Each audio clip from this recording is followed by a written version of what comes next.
안녕하세요. 잡시광입니다. 일본이 도쿄올림픽을 독도 이슈에 이용하려는 뻔뻔스러운 모습을 보이고 있습니다. 일본 정부가 독도 영유권 주장을 굽히지 않고 있는 것인데요. 주요 외신에 따르면 일본 정부 대변인 가스노부 관방장관은 한국이 도쿄올림픽 홈페이지 지도에 독도를 일본 영토처럼 표시했다고 항의한 것에 대해 반박했다고 밝혔습니다.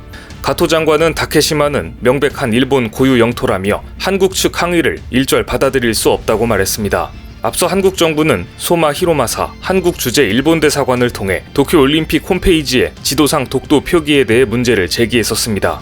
그런데 일본 정부는 계속 뻔뻔한 대응으로 일관하고 있습니다. 심지어 올림픽 헌장을 거론하기도 했는데요. 가토 장관은 올림픽 헌장에 IOC의 역할과 사명으로서 스포츠 선수를 정치적, 상업적으로 부적절하게 이용하는 것에 반대한다는 조항이 있다며 한국을 겨냥했습니다. 한국 대권 주자들이 독도 문제로 도쿄올림픽 보이콧을 이야기하고 한국 정부와 대한체육회가 IOC의 중재를 요청키로 한 것을 두고 이 같은 발언을 한 것인데요. 스포츠 선수의 정치적 이용에 해당한다고 에둘러 비판한 것입니다. 도쿄올림픽 자체가 일본 정부의 정치적 입지를 위해 무리하게 강행되는 하나의 정치 이벤트로 전락한 지 오래인데 정치적 이용에 대한 올림픽 헌장을 거론하다니 뻔뻔함의 극치를 보는 것 같습니다. 한국에서는 이 문제에 대해 지속적인 항의 메시지를 보내고 있습니다. 대한체육회는 지난달 일본 올림픽위원회에 독도 표시 시정을 요구하는 서한을 발송했고 최근 IOC에 적극적인 중재를 요청하는 서한을 전달하기도 했습니다. 이 때문에 일본 정부와 일본 언론이 예민하게 반응하고 있는 것입니다. 이런 상황에서 IOC는 무능한 모습을 보이고 있는데요. 정치적 중립을 강조하며 사실상 손을 놓고 있는 모양새입니다. IOC에서 40년 넘게 활동한 최고 참위원인 딕 파운드 IOC 위원은 독도 문제와 관련해 친숙하지 않은 문제이기 때문에 어떤 의견도 보태기 어렵다며 발을 뺐습니다. 평창 동계올림픽 때처럼 이번에도 IOC가 중재에 나서야 하는 게 아니냐는 질문에 대해서도 답하지 않았는데요. 도쿄올림픽 취소 가능성에 대해 지구 종말을 맞이하지 않는 한 예정대로 열린다며 적극 방어했던 것과는 태도가 완전히 다릅니다. 토마스 바흐 IOC 위원장도 한국 정부의 중재 요청에도 불구하고 아직 답변을 내놓지 않고 있는 상태입니다. 그러면서 최근 연설에서는 바흐 위원장이 올림픽 임무를 완수하기 위해서는 정치적 중립을 존중해야 한다며 중립을 존중하지 않는 노골적 표현 방식은 행사에 불참하는 것이라고 말했습니다. 아이러니하게도 IOC가 정치적 중립을 강조하면서 올림픽 불참을 부추기고 있는 것 같은데요. 분노한 한국 국민들은 올림픽 보이콧을 외치고 있습니다. 우리 국민 10명 중 7명꼴로 도쿄올림픽 보이콧에 찬성하고 있는 것으로 나타났는데요. 최근 한국사회여론연구소가 전국 18세 이상 1000여 명을 조사한 결과 응답자의 68%가 도쿄올림픽 보이콧에 찬성하는 것으로 드러났습니다. 이 중 매우 찬성한다가 51%로 절반을 넘었고 대체로 찬성한다는 의견도 17%에 달했습니다. 성화봉송 지도에서 독도를 일본 영토로 표기한 것에 대해 한국인들의 반발심이 한층 커진 것으로 보입니다. 일본의 뻔뻔함과 IOC의 무능함에 결국 한국에서 일본의 독도 도발에 직접 대응하기 시작했습니다. 독도를 행정구역으로 둔 경북도가 독도 새우를 독도 앞바다에 방류한 것인데요. 새우를 방류한 게 뭐 그리 대단한가 라고 생각하실 수도 있겠지만 일본은 독도 새우에 유독 민감한 반응을 보여왔습니다.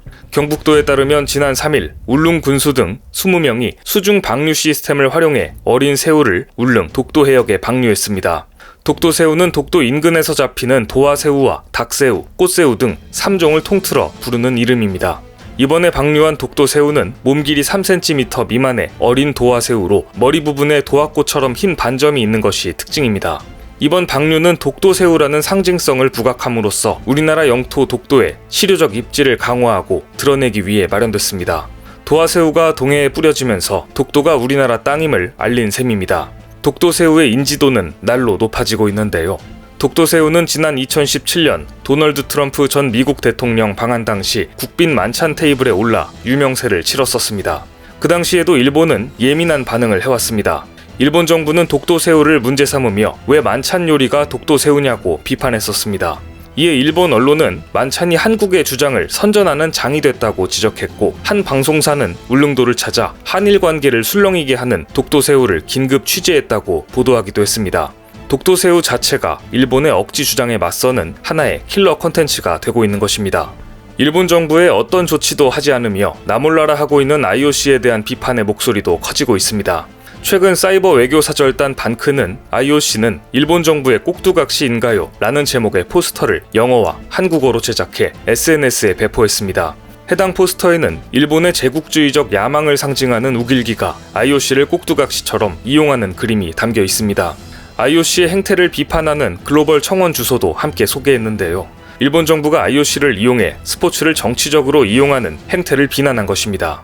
반크는 포스터 배포와 함께 토마스 바흐 IOC 위원장에게 일본 정부의 독도 삭제를 공식적으로 요청하라고 촉구하는 항의 서한을 보냈습니다.